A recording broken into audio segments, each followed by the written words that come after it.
Hello, trading is closed on December 9th, 2015. Let's go over yesterday's call. First, I decided that we should have a gap out of yesterday's range. That didn't work. I thought the gap would be up, and that didn't work. And I said if neither one of those things happened, we should close little changed.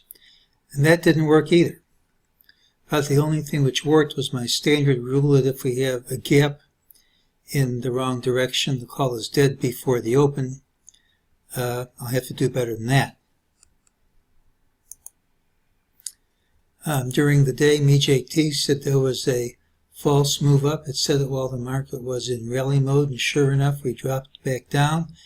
It now says this drop is false and gives us a target of 2067.94, most likely to print by early Friday.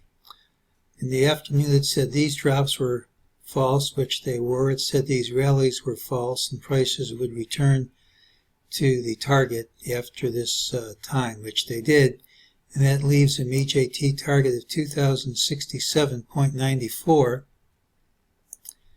And I'm going to make that my call by early Friday.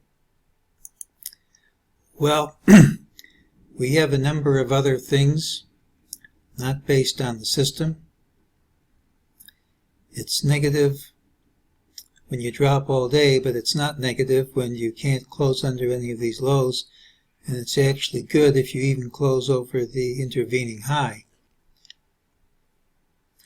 All this recovery would be negated if we promptly took out these lows, which is possible, of course, but otherwise we should trade higher.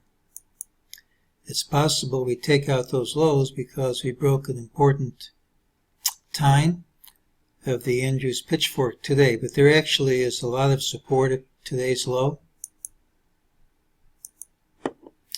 First of all, if you take the middle of the diamond here and use the Fibonacci grid, you'll see how it makes a price target at the low of the day. The Fibonacci grid also identifies the recovery, which I don't like, and if we are going to continue higher, we should really have a gap over this high. And of course, if we're going to continue lower, we should have a gap under that low. There are a number of Fibonacci relationships at play here. This again is a range, and we closed right at the Fibonacci retracement. That's the support resistance area. Right now it's resistance, and if we're going to break through, I'd like to see us break through at the open by having a gap up. There actually is still support here from another Andrews pitchfork. There's also support from what I consider to be a pretty important trend line on the daily chart. If you connect these lows and this high, there's today's low on the button.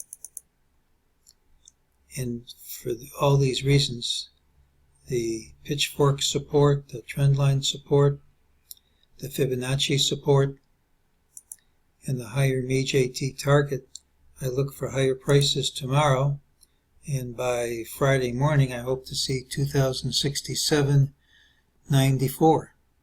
If I'm right, we should start by gapping up over this high, and if I'm wrong, I get spanked by having a gap under this low. So tomorrow's open should be interesting, and that's today's call.